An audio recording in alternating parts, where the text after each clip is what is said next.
بسم اللہ الرحمن الرحیم قل اوحی الی انہ استمع نفر من الجن، کہہ دیجئے اے نبی کہ میری جانب وحی کی گئی ہے کہ جنوں کی ایک جماعت نے سنا۔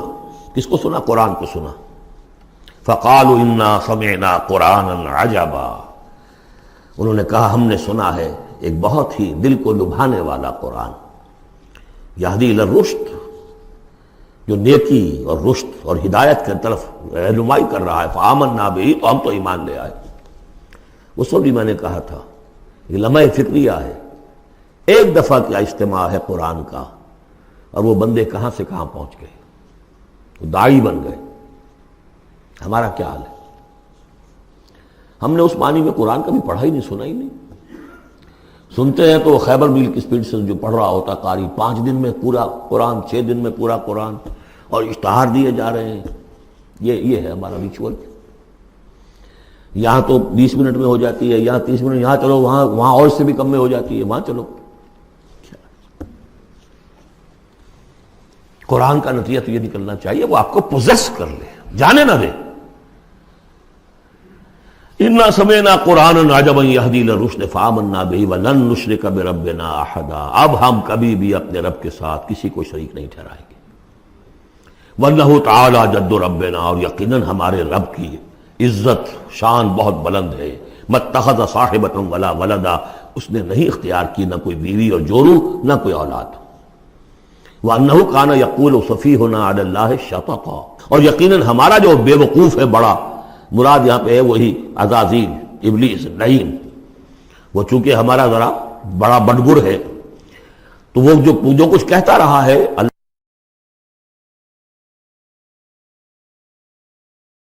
وَأَنَّا ظَنَنَّا أَن لَّن تَقُولَ الْإِنسُ وَالْجِنُّ عَلَى اللَّهِ كَذِبًا، ہم تو اس گمان میں رہے، خوش گمانی میں، کہ جن اور انسان اللہ تعالیٰ کے اوپر جھوٹ نہیں باندھیں گے، لیکن وہ بدماش تو جھوٹ باندھتا رہا۔ ہم نے اپنی شرافت میں اس کی بات کو مان لیا۔ وَأَنَّهُ كَانَ رِجَالٌ مِّنَ الْإِنسِ يَعُوذُونَ بِرِجَالٍ مِّنَ الْجِنِّ فَزَادُوهُمْ رَهَقًا، اور یہ کہ جو انسانوں میں سے مرد ہیں وہ جنات کے مردوں میں کی حفاظت پکڑتے ہیں۔ یہ ہوتا تھا ان کا طریقہ، وہ سمجھتے تھے کہ بیابان میں جو ہے جنات رہتے ہیں اور وہ ان کے جو ہیں سردار بھی ہیں، تو اب راستے نے پڑاؤ ڈالا ہے جنگل میں، تو سب سے پہلے کہتے تھے کہ ہم اس جنگل کے، اس بیابان کے جنات کی ہم پناہ میں آتے ہیں۔ اب وہ سنتے ہوں گے یہ بے وقوف، یہ آدم کی اولاد، ہمارے تو جد امجد کو نکال دیا گیا جنت سے اس لیے کہ اس کو سجدہ نہیں کیا، یہ ہمیں معبود بنائے بیٹھے ہیں، ہماری پناہ طلب کر رہے ہیں۔ لہذا ان میں اور سرکشی پیدا ہو گئی، اور اکڑ گئے کہ یہ انسان ہو کر یہ ہماری پناہ مانگ رہے ہیں، ہم سے طلب کر رہے ہیں پناہ، تو اس سے ان کے اندر اور زیادہ سرکشی پیدا ہو گئی۔ وَأَنَّهُ كَانَ رِجَالٌ مِّنَ الْإِنسِ يَعُوذُونَ بِرِجَالٍ مِّنَ الْجِنِّ فَزَادُوهُمْ رَهَقًا وَأَنَّهُمْ ظَنُّوا كَمَا ظَنَنتُمْ أَن لَّن يَبْعَثَ اللَّهُ أَحَدًا، اور دیکھو انہوں نے بھی ایسا ہی سمجھا جیسا کہ تم نے سمجھا ہوا ہے کہ اللہ کسی کو نہیں اٹھائے گا۔ اس کے 2 معنی ہیں، یعنی بعد سے بعد الموت کوئی نہیں ہے، مرنے کے بعد جی اٹھنا نہیں ہے، اور یہ بھی کہ شاید اب اللہ کسی اور کو رسول بنا کر نہ بھیجے، أن يبعث الله أحدا، اس لیے کہ 600 برس بیت چکے تھے، وہ تورات سے واقف تھے جو سورہ احقاف میں تذکرہ آیا ہے۔ فترت وہی 600 برس، اور یہ طویل ترین وقفہ تھا نبوت کا، کہ کوئی نبوت، کوئی رسالت دنیا میں نہیں، تو ان کو یقیناً اس سے خیال ہوا ہوگا کہ بس اب ختم ہوا معاملہ، اب کوئی اور رسول نہیں آئے گا۔ وَأَنَّا لَمَسْنَا السَّمَاءَ، اور ہم نے ذرا ٹٹولا آسمان کو، ہم نے چاہا کچھ خبریں لے کر آئیں ذرا غیب کی۔ فَوَجَدْنَاهَا مُلِئَتْ حَرَسًا شَدِيدًا وَشُعُبًا، تو ہم نے تو پایا اس کو کہ وہ بھرا ہوا ہے سخت چوکیداری سے، اور انگارے رکھے ہوئے ہماری ہمیں کھدیڑنے کے لیے۔ یعنی یہ کہ ہمیں معلوم ہو گیا کہ کوئی واقعی وقت ایسا ہے، کیونکہ یہ سارا انتظام خاص طور پر جب کہ وہی یہ نبوت آتی تھی تو اہتمام کر لیا جاتا تھا۔ عام حالات میں کوئی بات نہیں، روح اتر رہے ہیں فرشتے، اور یہ جو ہیں یہ آگ سے بنے ہیں، وہ نوری ہیں، یہ ناری ہیں، کچھ نہ کچھ ان سے یارانہ گانٹھ کے کچھ نہ کچھ ان سے لے لیتے تھے، یا یہ کہ اچک لیا، من استرق سرقۃ، کسی نے کوئی چیز جو ہے کہیں سے لے لی۔ لیکن اب جو ہم نے دیکھا ہے آسمان کو، تو واقعی وہاں تو بڑے سخت پہرے لگے ہوئے، یعنی کوئی نہ کوئی وحی کا سلسلہ ہے اور نبوت آنی ہے، اور وہ نبوت ہمیں تو مل گئی، ہم جا کر سنائے کلام اور ہم ایمان لے آئے۔ وَأَنَّا لَمَسْنَا السَّمَاءَ فَوَجَدْنَاهَا مُلِئَتْ حَرَسًا شَدِيدًا وَشُهُبًا وَأَنَّا كُنَّا نَقْعُدُ مِنْهَا مَقَاعِدَ لِلسَّمْعِ، اور ہم وہاں بیٹھا کرتے تھے، وہاں پہ گھاٹ میں بیٹھا کرتے تھے کچھ سنبل لینے کے لیے، مقاعد، مقعد بیٹھنے کی جگہ، مورچہ جہاں پہ بیٹھا جائے، ہم وہاں پر اپنے ٹھکانوں میں بیٹھا کرتے تھے۔ فمن یستمع الان، لیکن اب اگر کسی نے کچھ سننے کی کوشش کی، یجد لہ شہابا رصدا، وہ پائے گا اپنے واسطے ایک انگارہ گھات میں، میزائل پیچھا کرے گا اس کو۔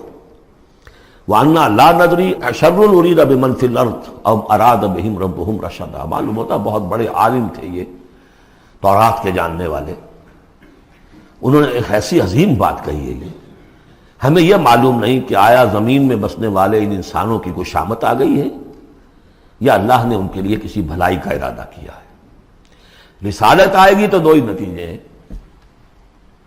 یا تو کوئی عذاب آنے والا ہے اب، اس لیے کہ وما كنا معذبین حتی نبعث رسولا، یا تو کوئی بہت بڑے پیمانے پر انسانوں کی شامت آنے والی ہے، جیسے قوم نوح، قوم ہود، قوم صالح کا حشر ہوا تھا، وہ ویسا ہی حشر ہونے والا ہے۔ اللہ لا نظری، ہم نہیں جانتے، اشر ارید بمن فی الارض، زمین والوں کے لیے کسی شر کا فیصلہ کیا گیا ہے، ام اراد بہم ربہم رشدا، یا ان کے لیے ان کے رب نے بھلائی کا، خیر کا ارادہ کیا ہے۔ ظاہر بات ہے نبوت اور رسالت محمدی خیر پر منتج ہوئی۔ وَأَنَّا مِنَّا الصَّالِحُونَ وَمِنَّا دُونَ ذَلِكَ، اور دیکھو ہمارے اندر نیک بھی ہیں، جنات نیک بھی رہے ہیں اور دوسری طرح کے بھی ہیں، بد نہیں کہا، یہ ہے حکمت تبلیغ، بروں کو بھی برا نہ کہو، ہاں دوسری قسم کے بھی ہیں، نیک بھی ہے اور دوسری قسم کے بھی ہیں۔ کُنَّا طَرَائِقَ قِدَدًا، ہم تھے مختلف راستوں پر جو کہ ایک دوسرے سے پھٹے ہوئے تھے۔ یہ قددا جو آیا تھا نا، قدت قمیصہ، پھٹ جانا قمیص کا۔ وَأَنَّا ظَنَنَّا أَن لَّن نُعْجِزَ اللَّهَ فِي الْأَرْضِ وَلَن نُعْجِزَهُ هَرَبًا، اور ہم نے یہ جان لیا کہ ہم اللہ کو عاجز نہیں کر سکتے، ہرا نہیں سکتے، نہ زمین میں بھاگ کر، اور ہم کہیں بھاگ کر اور زمین میں اللہ کو شکست نہیں دے سکتے، اس کی پکڑ سے نکل نہیں سکتے۔ وَأَنَّا لَمَّا سَمِعْنَا الْهُدَىٰ آمَنَّا بِهِ، اور ہم نے تو جب وہ ہدایت سنی، الہدا سنا، اس کی استماع ہم نے کیا، ہم تو اس پر ایمان لے آئے۔ فَمَن يُؤْمِن بِرَبِّهِ فَلَا يَخَافُ بَخْسًا وَلَا رَهَقًا، تو جو کوئی بھی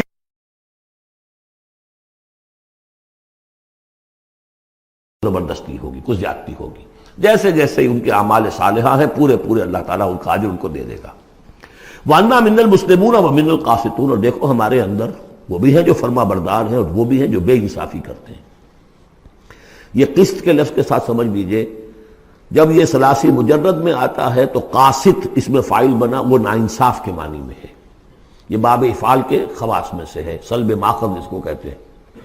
جب باب افعال میں آئے گا تو اس کے معنی ہے عدل و انصاف، اور جب ثلاثی مجرد میں آئے گا تو ناانصافی۔ قاسطون فمن اسلم فاولئک تحروا رشدا، جو لوگ اسلام لے آئے، اطاعت قبول کر لی، تو انہوں نے تو گویا کہ ڈھونڈ نکالی خیر کی راہ، نیکی کی راہ انہوں نے تلاش کر لی۔ وَأَمَّا الْقَاسِطُونَ، اور جو بے انصاف ہیں، فَكَانُوا لِجَهَنَّمَ حَطَبًا، وہ لوگ جو ہے پھر جہنم کا ایندھن بن کر رہیں گے۔ یہاں تک ان کی تقریر ہے جو انہوں نے تبلیغ کی ہے۔ اب جو بات آگے آ رہی ہے یہ خود اللہ کی طرف سے کلام ہے۔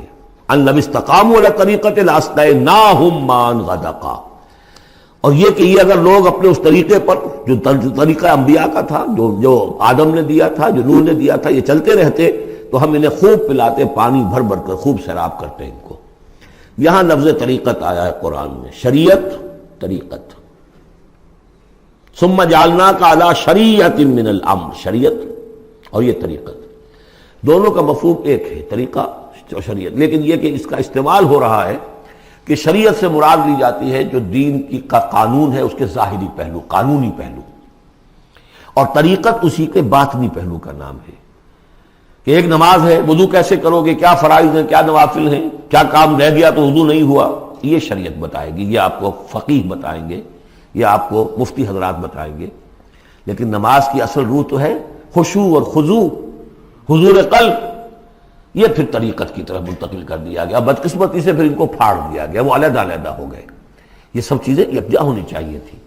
اور جو ہمارے اولین صوفیاء ہیں وہ بہت بڑے عالم بھی تھے، ایسے نہیں تھے کہ صرف صوفی تھے، وہ بہت بڑے مفتی بھی ہوتے تھے، بلکہ اولین کیا، اس دور میں بھی جو میں نے آپ کو بتایا تھا کہ قاضی صلاح اللہ پانی پتی رحمۃ اللہ علیہ، وہ مفتی بھی ہیں، مفسر بھی ہیں، محدث بھی ہیں، اور بہت بڑے مرشد بھی ہیں، میرزا مظہر جانے جانا شہید کے خلیفہ ہیں، اور یہ سب شیخ احمد سرہندی رحمۃ اللہ علیہ کا جو سلسلہ ہے، سلسلہ مجددیہ نقشبندیہ، اس کے بزرگ ہیں۔ وہ ہیں وہ جامع صفات لوگ. لنفتنہم فیہ، اور یہ بھی جو ہم کو پانی پلاتے اور سیراب کرتے یہ بھی اس لیے تاکہ ان کو اور جانچے اور پرکھے اور امتحان لے. ایک امتحان غربت میں ہے، ایک امتحان کمنگری میں ہے، ایک امتحان فاقے میں ہو رہا ہے، ایک امتحان ہو رہا ہے کہ کثرت سے ہم نے دے رکھا ہے. وَمَن يُعْرِضْ عَن ذِكْرِ رَبِّهِ، اور جو کوئی بھی اعراض کرے گا اپنے رب کے ذکر سے، يَسْلُكْهُ عَذَابًا صَعَدًا، تو وہ چلے گا، وہ ڈال دے گا اس کو چڑھتے عذاب میں، اللہ تعالیٰ ایسے عذاب میں صعدا جس کی شدت بڑھتی چلی جائے گی. وَأَنَّ الْمَسَاجِدَ لِلَّهِ فَلَا تَدْعُوا مَعَ اللَّهِ أَحَدًا، اور دیکھو مسجدیں اللہ کے لیے ہیں. مسجد سے مراد مسجد سجدے کی جگہ بھی ہے، اور مسجد سے مراد سجدے کے یہ اعضاء بھی ہیں، یہ پیشانی اور یہ ناک اور یہ ہاتھ اور یہ پاؤں، ایڑیاں، وہ پنجے، یہ سارے جو ہیں یہ سجدے کے جو جسم کے حصے ہیں. یہ مسجدیں بھی اور سجدے کی جگہ بھی للہ ہے، سب اللہ کی ملکیت ہے. فلا تدعوا مع اللہ احد، اللہ کے ساتھ کسی اور الہ کو مت پکارو. وانہ لما قام عبد اللہ یدعوہ قالوا یکونون علیہ لبدا، اور یہ اب یہاں پھر قول آ گیا ہے انہی کا جنات کا کہ جب وہ عبداللہ کو ہم نے دیکھا وہ کھڑا تھا، وہ قرآن پڑھ رہا تھا، وہ نماز پڑھا رہا تھا. لما قام عبداللہ یدعوہ، اسے پکار رہا تھا اللہ کو، اللہ کا بندہ. قالوا یکونون علیہ لبدا، وہ تو ایسے ہو رہے تھے سننے والے گویا کہ اس کے اوپر ٹھٹ کے ٹھٹ جمع ہو جائیں گے وہاں پر، لیکن یہ کہ وہ ایمان نہیں لا رہے تھے. قل انما ادعو ربی، کہہ دیجئے اے نبی صلی اللہ علیہ وسلم، دیکھو میں پکارتا ہوں اپنے رب کو، ولا اشرک بہ احدا، اس کے سوا میں کسی اور کو شریک کرنے کے لیے تیار نہیں. قل انی لا املک لکم ضرا ولا رشدا، کہہ دیجئے مجھے کوئی اختیار حاصل نہیں ہے تمہارے لیے، نہ کسی نقصان کا اور نہ کسی راہ پر لانے کا، میں تمہیں ہدایت نہیں دے سکتا. وہ آیت یاد کر لیجئے، انک لا تہدی من احببت ولکن اللہ یہدی من یشاء، اے نبی آپ ہدایت نہیں دے سکتے جسے بھی چاہیں، وہ تو اللہ ہی ہدایت دیتا ہے جس کو چاہتا ہے. قل انی لن یجیرنی من اللہ احد ولن نجد من دونہ ملتحدا، کہہ دیجئے میں ہرگز نہ پاؤں گا کہ مجھے اللہ کے سوا کوئی پناہ دے سکے. یجیرنی من اللہ احد، اللہ کی پکڑ سے بچانے کے لیے مجھے کوئی پناہ دے سکے میں نہیں پاؤں گا. ولن اجد من دونہ ملتحدا، اور اللہ کے سوا میں کہیں جو ہے کوئی اپنا سر چھپانے کی جگہ نہیں پاؤں گا. الا بلاغا من اللہ،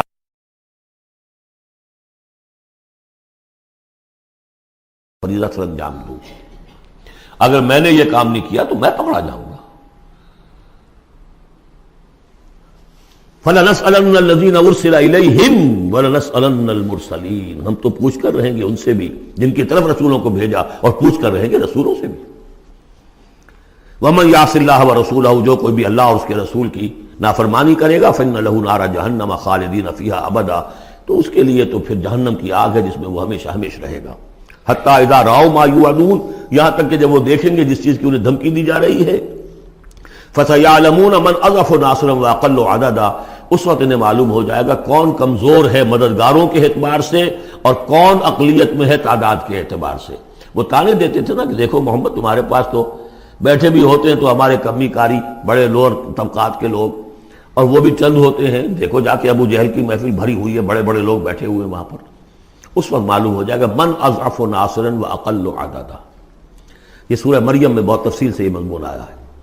قل ان ادری اقریب ما توعدون ام یجعل له ربی امدا، کہہ دیجئے نبی مجھے یہ معلوم نہیں ہے آیا جس چیز کا تم سے وعدہ کیا جا رہا ہے، جس چیز کی دھمکی دی جا رہی ہے. وعدہ اور وعید بنیاد ایک ہی ہے، اصل میں اصل الفاظ ایک ہی ہے، وعید دھمکی، وعدہ، لیکن حروف اصلی وہی ہے. آیا وہ قریب آ چکی ہے اسے، یا ام یجعل له ربی امدا، یا یہ کہ میرا رب اس کے لیے ابھی کچھ مہلت دے، کوئی تمہاری رسی دراز کرے، یہ میں نہیں جانتا. یہ سورہ انبیاء کے آخر میں بھی آیا تھا. قل ادری اقریب ام بعید ما توعدون، کہہ دیجئے نبی میں نہیں جانتا کہ جس چیز کا تم سے وعدہ کیا جا رہا ہے وہ قریب آ چکی ہے یا بھی دور ہے. عالم الغیب، وہی ہے غیب کا جاننے والا. فلا یظہر علی غیبہ احدا، وہ اپنے غیب پر کسی کو مطلع نہیں کرتا. الا من ارتضی من رسول، سوائے جس کو وہ چاہے اپنے رسولوں میں سے. یہ بہت اہم قانون ہے قرآن کا، اور اس میں سارا مسئلہ علم غیب کا حل ہوتا ہے. ایک بات تو یہ کہ ہمارے جو بھی بریلوی بھائی ہیں وہ بھی مانتے ہیں، 4 باتیں وہ مانتے ہیں.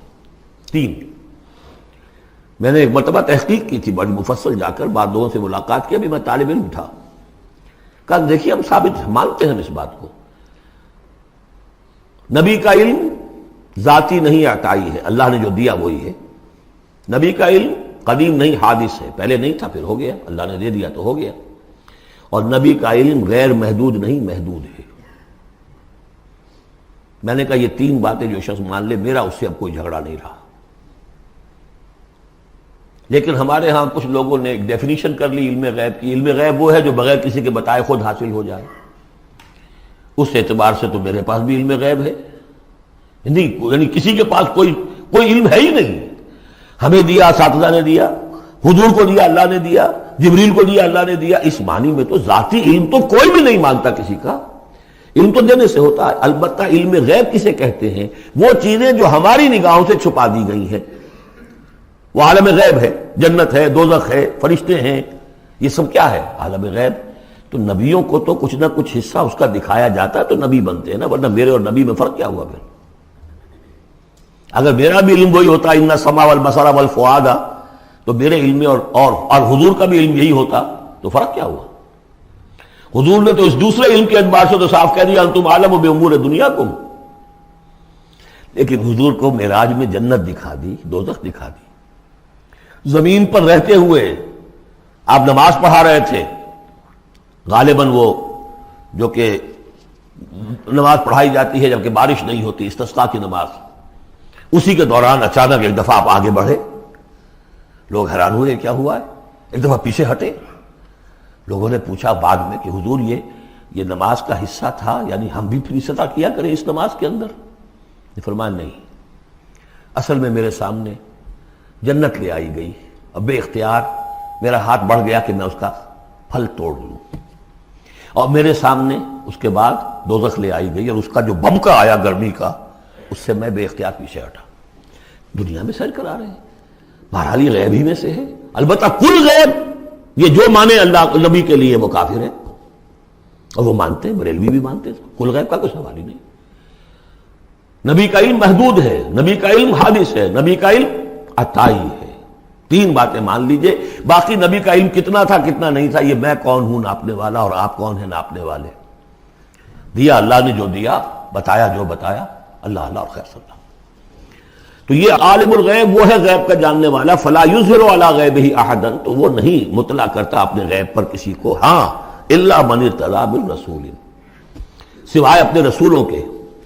کذالک نری ابراہیم ملکوت السماوات والارض، ہم نہیں پڑھ چکے؟ ابراہیم کو بھی ملکوت دکھائے، حضور کو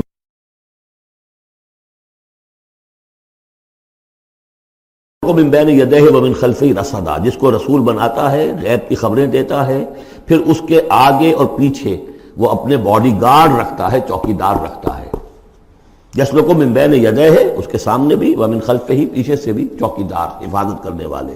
لیعلم ان قد ابلغوا رسالات ربہم، تاکہ یہ بات بالکل واضح ہو جائے کہ انہوں نے واقعتاً اپنے رب کے پیغامات پہنچانے کا حق ادا کر دیا. جیسا کہ حضور نے پوچھ کر جواب لیا تھا، انا نشہد انک قد بلغت الرسالۃ وادیت الامانۃ وکشفت الغمۃ ونصحت الامۃ، ہم گواہ ہیں حضور. واحاط بما لدیہم، اور اللہ تعالیٰ جو کچھ ان کے پاس ہے سامنے سب کا احاطہ کیے ہوئے ہے. واحصا کل شیء عددا، اور ہر شے کی اس کی جو انوینٹری ہے وہ بڑی مکمل ہے، کوئی چیز وہاں سے غائب ہونے والی نہیں ہے. ہر ایک کا عدد کے ساتھ حساب کتاب کا اس نے رکھا ہوا ہے.